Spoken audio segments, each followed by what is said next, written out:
माता की स्वागत आपका हमारे यूट्यूब चैनल दीवानी पाथरी वाली की पर। तो चलिए बात कर लेते हैं गुरु धारण के टॉपिक पर। गुरु धारण कैसे करें, क्या सावधानियां रखें, और सवारी अगर बिना गुरु के आ रही है तो क्या करें, गुरु धारण करना जरूरी है या नहीं। देखिए, अगर आप किसी इष्ट की या कुलदेवी कुल देवता की सेवा लगाते हैं और उसने प्रसन्न होकर अपना अंश अपनी सवारी आपको दे दी है, आपके घर के कार्य बनने लगे हैं और आपने किसी दूसरे का कार्य बना दिया, किसी दूसरे के पूछा दे दिया, अब आपके कार्य बिगड़ रहे हैं। अब आप सोचते हैं कि मुझे गुरु धारण की आवश्यकता पड़ रही है। ऐसा इन स्थितियों में होता है कि अगर आपके ऊपर सवारी आई और आपने किसी दूसरे की पूछा दे दी तो वो चौकी वहां से खुल जाती है। तो समझ लो, अब वो आपसे जन कल्याण के लिए कार्य चाहती है। गुरु धारण करना उस स्थिति में जरूरी हो जाता है। अगर आपके ऊपर सवारी खेल रही है और आपने अपने ही घर के कार्य के लिए उससे प्रार्थना की है, किसी और की पूछा नहीं दी है, किसी के लिए कोई अरदास नहीं लगाई कि इनका ये काम कर दो, किसी रिश्तेदार की, किसी पड़ोसी की, भाई बंधु की, किसी की भी, तो वो उस स्थिति में आपको गुरु धारण करने की कोई आवश्यकता नहीं है। आप अपने इष्ट की सेवा लगाते जाइए और वो आपके सारे कार्य करते जाएंगे। इससे आपके घर में अन्न धन के भंडार भरे रहेंगे, कभी कर्ज की स्थिति नहीं बनेगी। पर हाँ, अगर आप किसी अन्य की पूछा देते हैं तब आपको दिक्कतें सामना करना पड़ सकता है और गुरु धारण की आवश्यकता भी पड़ती है। देखिए, हमारे साथ भी ऐसा हुआ है। हम YouTube पर बहुत भटके हैं, हजारों चैनल सर्च किए हैं हमने, कम से कम 200 दरबारों में, 200 चौकियों में हम गए हैं, और उन 200 में से 70 तो ऐसे थे जिन्होंने गुरु तक धारण नहीं किया था। धारण किया था तो गुरु से उनका झगड़ा हो चुका था, उनकी चौकी खुद बंद ही पड़ी थी। वो तो आगे शिष्य बना के सिर्फ उन्हें लूटने सोटने का कार्य कर रहे थे।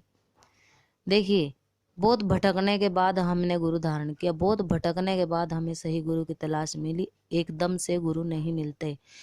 माता रानी से अरदास लगाई, 1.25 महीना सेवा उठाई कि हे माँ, हमें अच्छे गुरु की तलाश करवाओ, अच्छे गुरु के दर्शन करवाओ। तब कहीं जाकर के सपने में हमें हमारे गुरु के दर्शन हुए, और वो भी हम सपने में उनकी चौकी पर गए हुए थे।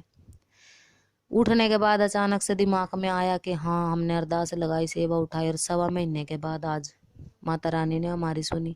हम उस चौकी पे दरबार पे गए, तब उन्होंने कहा कि हाँ, तुमने सेवा उठाई थी तो माता रानी ने यहाँ रास्ता दिया है। फिर भी हमने उनकी परीक्षा ली, उन्हें अपने घर की दिक्कतें बताई, तो उन्होंने अपने मुख से वचन किए कि हाँ जाओ, 1.25 महीने में तुम्हारे सारे काम होंगे। और 1.25 महीने से पहले पहले ही हफ्ते में हमारे जो बिगड़े हुए काम थे सारे बन गए।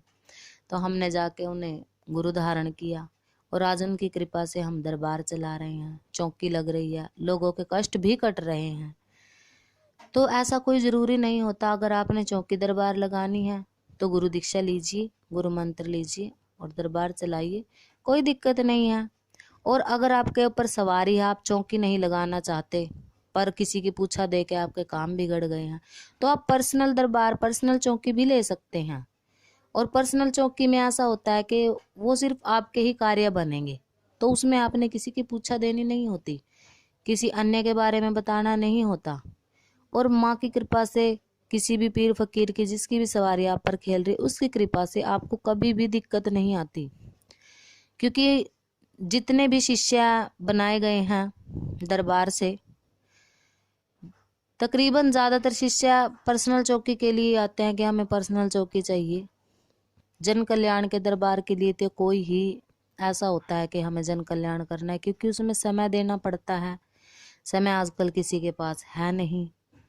अब जन कल्याण के लिए दरबार लगाने के लिए गुरु धारण भी जरूरी करना है, सेवा भी लगानी पड़ेगी, मंत्र भी जाप करने पड़ेंगे। तो ये तो थी गुरु धारण के ऊपर जानकारी। आगे गुरु को कैसे परखें, कैसे गुरु सेवा लगाएं और कैसे अरदास लगाएं, इस टॉपिक पर भी वीडियो बनाकर हम जरूर डालेंगे। जय माता की।